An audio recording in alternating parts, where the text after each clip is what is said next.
On vit dans un monde en Occident, et en France en particulier, où on a l'impression qu'on manque de rien. Au moins au plan nutritionnel et au moins quand on n'appartient pas malheureusement au quart monde, c'est-à-dire aux gens qui ont des difficultés à se nourrir.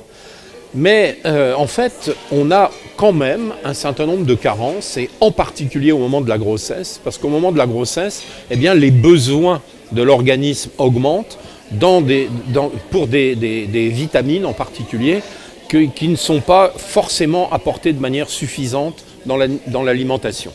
Alors il est archi prouvé maintenant que pour diminuer une malformation des fœtus, il faut apporter de l'acide folique, de la vitamine B9, ça n'est pas mon sujet, mais il est aussi prouvé que tout déficit thyroïdien de la mère, aussi infime soit-il, va avoir un retentissement sur le développement du cerveau de l'enfance et sur son QI pour le restant de ses jours. Et donc on sait que, alors bien sûr, quand on a une pathologie thyroïdienne, il faut la traiter, la surtraiter pendant la grossesse. Mais ce qu'on ne sait pas, c'est qu'environ 50% des femmes en France ont un apport d'iode insuffisant. Et en particulier pour faire face à l'augmentation de la demande pendant la grossesse. Puisque l'apport moyen d'iode en France est de 136 microgrammes par jour, ce qui est le besoin à peu près normal, puisque la norme c'est 150, mais pendant la grossesse, on passe à 250, et là, l'apport n'est plus suffisant, et donc on est obligé de supplémenter, ou on devrait supplémenter, les femmes pendant la grossesse en iode, et il a été démontré que les enfants qui naissent d'une mère qui a une carence en iode, alors bien sûr une carence sévère, mais même une carence légère, eh bien on a des différences d'acquisition de la parole, de la lecture, du calcul, etc. pendant toute la vie de l'enfant, et que ça ne se corrigera pas. Mais donc, il est légitime d'apporter de l'iode. Mais comme la moitié de la population a un apport d'iode suffisant, alors que l'autre moitié a un apport d'iode insuffisant, et qu'il est impossible de déterminer par des moyens simples qui est en manque d'iode, eh bien, on est devant le problème. Il faut supplémenter tout le monde pour aider seulement la moitié de la population.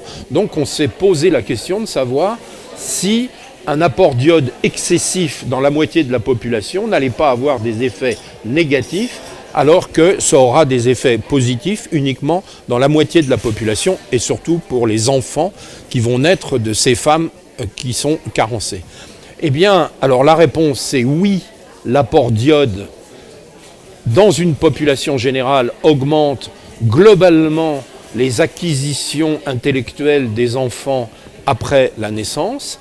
Et chez les femmes qui ont un apport suffisant, on n'a vu aucun effet secondaire à l'apport d'iode. Les seuls effets secondaires qu'on ait vus, c'est quand ces apports d'iode ne sont pas médicamenteux, mais folkloriques et ce qu'on appelle des compléments alimentaires non quantifiés. D'accord ?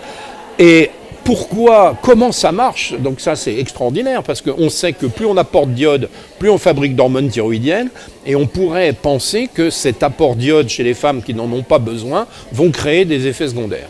Et là on se rappelle un concept qui est un concept très ancien qui s'appelle l'effet Wolff-Chaïkov, que j'ai appris pendant mes études. C'est qu'à un moment donné, en apportant de l'iode, eh bien, on arrête la production, c'est-à-dire on l'augmente jusqu'à un certain seuil, puis on l'arrête. Et cet effet Wolff-Chaïkov, on n'a jamais compris réellement où il se situait, et maintenant, probablement, c'est une découverte personnelle, il semble que ce soit le sélénium, ou tout au moins les sélénoprotéines, qui bloquent la formation d'hormones thyroïdiennes à partir du moment où l'apport est suffisant. Donc on sait depuis toujours que les pays dans lesquels on est carencé en sélénium, c'est catastrophique pour le cerveau des enfants. Il y a certains pays d'Afrique qui sont dans cette situation, mais aussi maintenant on sait que quand on apporte de l'iode, pour éviter les excès d'iode, il faut apporter en même temps du sélénium.